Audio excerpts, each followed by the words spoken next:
Welcome back to my channel Mou blogs. তোমরা কেমন আছো সবাই? আশা করি ভালো আছো, আমিও ভালো আছি। তো অনেক দিন বাদে একটা ব্লগ ভিডিও দিতে চলেছি। আর এই দেখো আমি রান্না করছি, আর কি রান্না করছি সেটা তোমাদের সঙ্গে শেয়ার করবো। এই হচ্ছে বরবটি আর হচ্ছে চিংড়ি, হচ্ছে যে ছোলাগুলো থাকে আঁশগুলো, সেই আঁশগুলো হচ্ছে দিয়ে বাটবো হচ্ছে বরবটি। সেই বরবটিটা এখন আমি বেটে নিচ্ছি। আমি আগেও একবার এইভাবে বেটেছি, খুবই টেস্ট হয়েছিল, আর তার জন্য আমি এখনও বাটছি। তাই ভাবলাম যে শুধু শুধু ফেলে দেবো কেন, একটা কাজে লাগানো যাক, তাহলে একটা রেসিপি তো হয়ে যাবে। তার জন্য আমি এখানে বানিয়ে নিচ্ছি। তো মিক্সচারে দিতে বলেছিলাম, ভেবেছিলাম দেবো, কিন্তু দিলাম না, কারণ মিক্সচারে ভালো হয় না। তাই ভাবলাম যে শিলনোড়াই বেটে নিই, তাই আমি শিলনোড়াই বেটে নিচ্ছি। তো শিলনোড়ার বাটাটা বেশ ভালোই লাগে, আর মিক্সচারে দিলে তেমন একটা ভালো স্বাদ লাগে না। তার জন্যই এখন এইটা, আর এইটা খেতে আমার খুব ভালো লাগে। আর বাটা বলতেই আমার খুব ভালো লাগে, সেটা লাউ পাতা হোক বা অন্য কিছু হোক, আমার বাটা খেতে ভীষণই পছন্দ আমার। আর এখানে হচ্ছে চিংড়ি মাছ দিয়ে হচ্ছে পটল, মানে পটল চিংড়ি হচ্ছে, আর পটল চিংড়ি তার সঙ্গে আছে গাটির তরকারি, মাছের ঝোল। তো চলো যতটা সম্ভব তোমাদের সঙ্গে শেয়ার করব। তোমরা কিন্তু একটু পাশে থেকেও একটু সাপোর্ট করো, তোমাদের সাপোর্ট ছাড়া আমি কিছুই করতে পারবো না। আর তোমাদের পুজোটা কেমন কাটছে তোমরা অবশ্যই কমেন্টে জানাবে। আমার তো বেশ ভালোই কাটছে।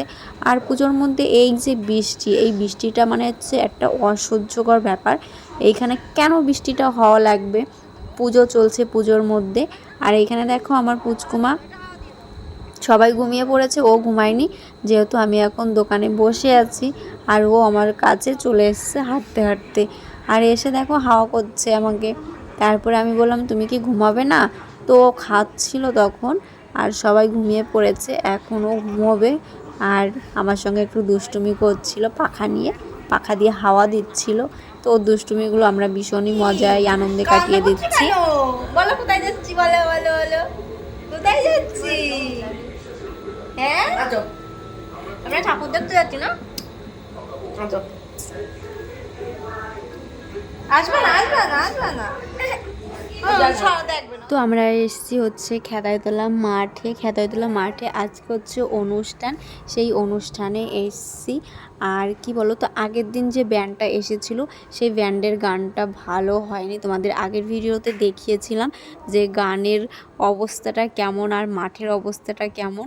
তো এই ডান্সটা এত সুন্দর হয়েছে, আজকের ডান্সটা তোমরা ধারণা করতে পারবে না। তাই তোমাদের সঙ্গে একটু ডান্সটা শেয়ার করছি, তোমরা দেখতে থাকো তাহলেই বুঝতে পারবে। আর এই দেশের গানটা জাস্ট আমার মনটা কেড়ে নিয়েছে, এত সুন্দর হয়েছে। তো খেলাধুলা যেসব দাদারা এই অনুষ্ঠানটা করছে তাদেরকে অনেক অনেক ধন্যবাদ, কারণ আমরা এত সুন্দর একটা অনুষ্ঠান দেখতে পাচ্ছি। সবথেকে বড় কথা, আমার এই দাদাভাইদের নাচটা ভালো লেগেছে, কারণ অডিয়েন্সের মাঝখান থেকে এরা হচ্ছে পারফরমেন্স করছে, তার জন্যই আমার বেশি ভালো লেগেছে। তো চলো তোমরা দেখতে থাকো আর এনজয় করো। তো এই ভিডিওগুলো কেমন লাগছে তোমরা কিন্তু অবশ্যই কমেন্টে জানাবে। তো দেখো এই ডান্সটা কিন্তু একবারে অডিয়েন্সের মাঝখান থেকে শুরু করেছে। তো এটা হচ্ছে একটা প্রসেনজিতের গান, শ্বশুরবাড়ি জিন্দাবাদ বইয়ের গান। তো সেটাই তোমরা দেখো, ভীষণ এনজয় করবে। তো চলো আজকের ভিডিওটা এই পর্যন্তই। আর ভিডিওটা যদি ভালো লাগে অবশ্যই like, comment, share and subscribe করবে। আর যারা এখনও আমার চ্যানেলটাকে সাবস্ক্রাইব করোনি তারা সাবস্ক্রাইব করে নেবে, আর যারা ফেসবুক থেকে দেখছো তারা ফলো করে নেবে। তো তোমরা দেখতে থাকো, যতটা সম্ভব ততটা তোমাদের দেখলাম, আর নেক্সট ভিডিওর জন্য অবশ্যই তোমরা অপেক্ষা করো।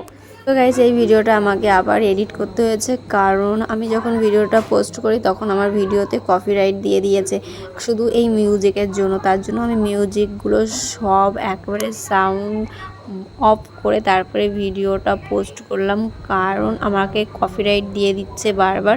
তার জন্য আমি সাউন্ডগুলো সব একবারে অফ করে দিয়েছি।